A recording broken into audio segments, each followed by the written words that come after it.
Hello, what is up mga moms sir? Mama ko po si Ralph Sifra, isang visual artist from Manila. And today, we are going to customize Marvel Legends series Groot Deluxe from Marvel Studios Guardians of the Galaxy. So first, tanggalin muna natin yung mga accessories niya. Ang gagawin natin dito, ang concept natin dito, lalagyan natin siya ng mga tentacles or branches sa likod. Yung ginawa niya dun sa isang scene sa Guardians of the Galaxy Volume 3, kasama niya si Star-Lord sa isang area kung saan napapaligiran sila ng mga henchmen. Tapos ni-reveal niya yung kanyang skill. Yung skill na yun nag-branch out yung no pun intended, yung mga branches from his body. Tapos may mga guns kasama pa nga yung tawag dun, yung kanyang blaster ni Star-Lord. Ito yung nakita ko sa weapon pack. Meron tayong mga barrel. So ang gagawin natin dito, i-attach natin dito sa likod using mga blue tack. Blue tack gagamitin natin para hindi siya destructive. Pag dinikit natin, removable, walang maiiwan na residue. Pwede mo display si Groot ng meron kang tentacles or branches sa likod, meron ding wala. So ang gagawin natin, 1, 2, 3, 4, 5, 6, 7, 8, around 10 branches yung options natin para yung display options. So pwedeng 5 lang, pwedeng 3 lang, pwedeng 1 lang. Ito yung material na ginamit ko, yung GI wire. So wire from the hardware, medyo matigas siya, hindi yung malambot, para meron na tayo agad guide dun sa branches na gusto nating idikit dito sa sa likod niya. Ang gagamitin din natin yung thermoplastic beads na pag ininit natin siya, pwede natin siya ma-sculpt. Okay, so yun muna yung gagawin natin. Balutin muna natin to ng thermoplastic beads, tapos babalikan ko kayo. Ngayon naman dito kay Groot, tanggalin na natin yung head niya. Okay, tapos pwede tayong gumamit ng mga blue tack para i-mask yung joints. Yan, para kapag nag-spray tayo, hindi malalagyan ng paint yung mga pegs. Same pa rin yung articulation, madali ibalik yung headpiece or yung mga arms. Tanggalin din natin tong kamay. Yan, something like that. And hindi naman din natin kailangang i-disassemble pati yung arms and yung legs. Ang gagamitin natin primer yung Bosny Flat Clear. Okay, yan, ganyan lang. Tapos we are going to use a wire to hold the figure, invert, tapos spray. That's it. Okay, balikan ko kayo kapag natapos ko na lahat yun. Okay, we are done with the sculpt using thermoplastic beads. Nandito na yung, medyo malambot pa siya, pero let's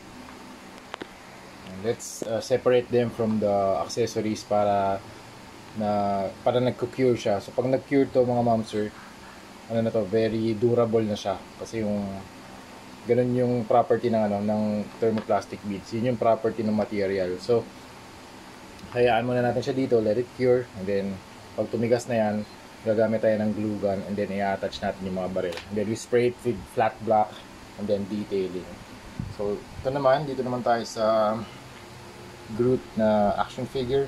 Na-sprayan na natin ng flat clear, and the next thing that we want to do is to mix these paints, PH179 and leather brown, para makapag-create tayo ng, so that we can create yung mga shadows dito sa surfaces. So usually lalagyan natin ng mga shadows dito sa pagitan ng mga armor plates. Ayan.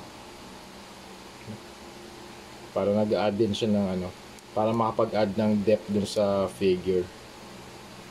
Okay, start tayo dito sa chest.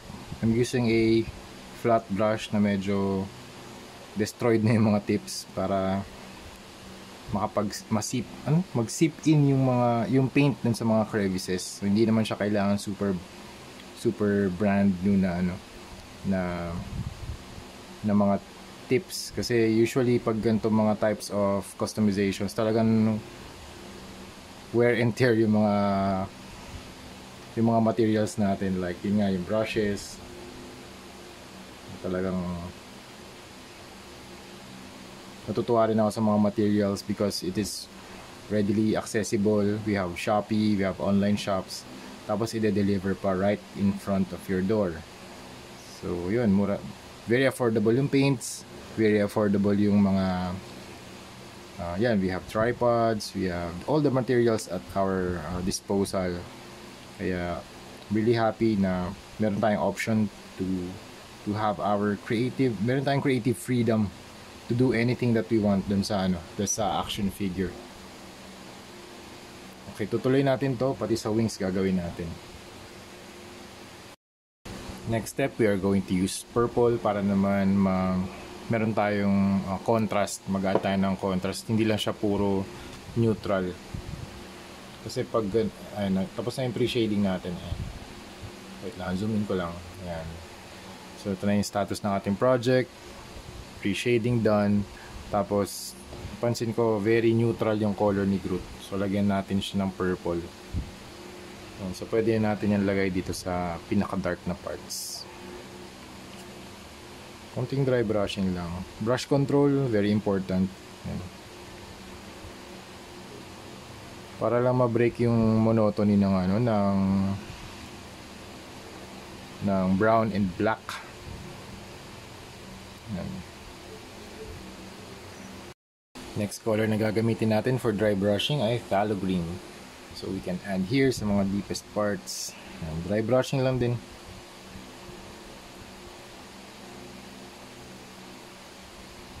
Para lang magkaroon ng iba't ibang colors din. Kasi sobrang neutral ng appearance ni Groot. Next na gagamitin natin ay tan brown and earth tan. So marami tayong browns dito. So we have medium skin tone, old rose, salmon skin, basic skin tone, and deep brown from Armored Komodo. Tatry natin, actually ito rin, leather brown, pwede rin natin ito i-mix dito. Gagawa na tayo ng highlight color. Okay, earth tan muna. Try natin dry brush. Yan, mas lalabas na yung mga textures niya pag nagkaroon ng highlights.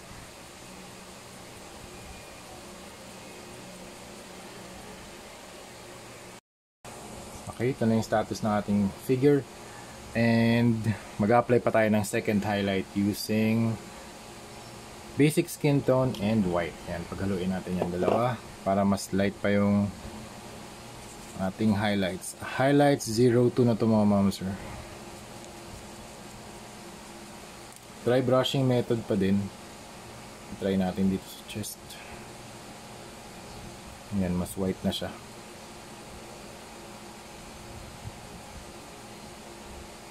Okay, after the highlights, mag-add tayo ng deep brown from Armored Komodo.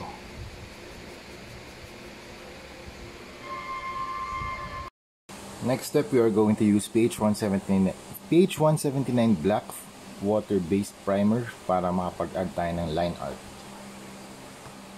So yung line art natin, yung mga black na lines or na strokes, gagawin natin dun sa pinakamalalalim na areas like this, yung mga crevices. Yan.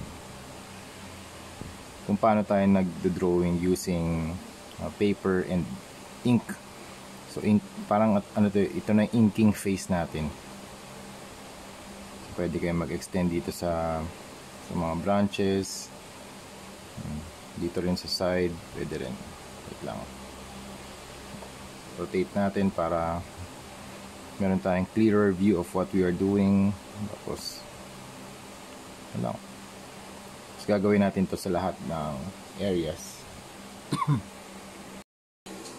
Tapos dito naman sa mga branches niya, gumamit ako ng glue gun para i-attach yung mga firearms or guns dun sa tip.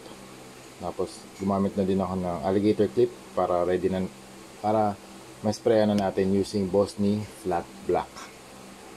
So we are going to use a primer, tapos mag-dry brush tayo ng leather brown, dry brush ng earth tan, tapos ulitin din natin yung process para ma-achieve yung ganitong klaseng kulay, colorway. Okay, so yung gagawin natin. Tapos yung ito, syempre may sprayan yan, sprayan yan ng black. I-dry brush lang natin yan ng silver. Okay, para naman sa leaves, we are going to mix phthalo green and traffic yellow. Then we are going to use a sponge to apply the paint. Ayan, pwede tayo mag-apply dito ng grass area dito sa kanyang chest. Sponge lang, ano to, kontrolin lang natin, wag masyadong marami. Yan. Usually yan dito sa top part, top area, sa shoulders.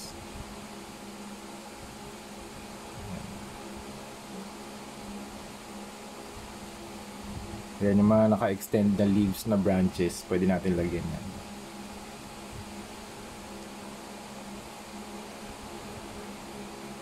Okay.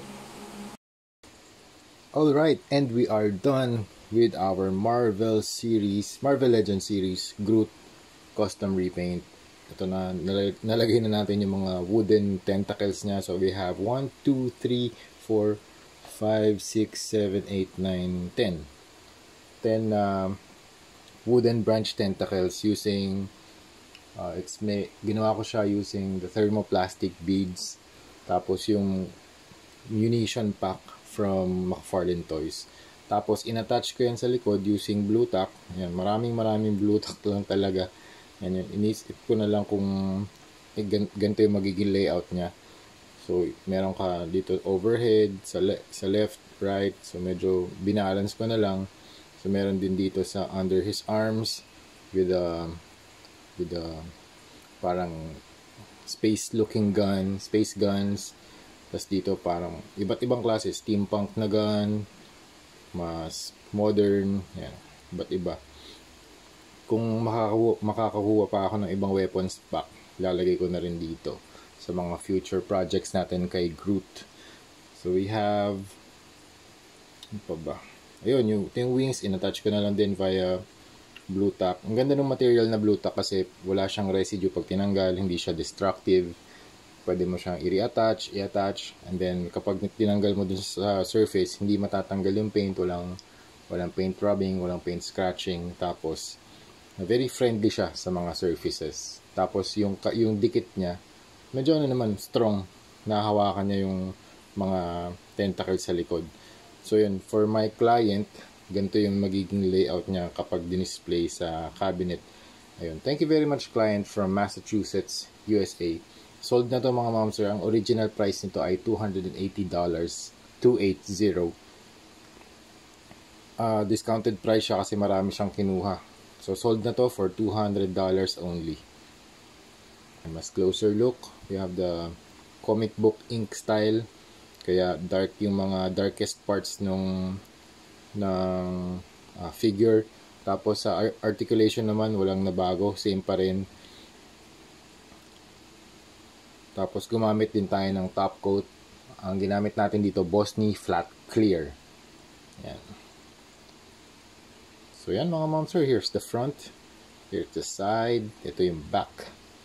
Tapos ito yung other side. Yan. Medyo dahan-dahan lang din yung paghawak ko kasi naka-blue tack lang sila dito sa likod. Yan. Medyo matatanggal na yung wings niya. Pero yan, pwede pa naman i-reattach yung wings dun sa likod. Tapos tanggalin lang lahat tong naka-blue tack. Yung mga tentacles.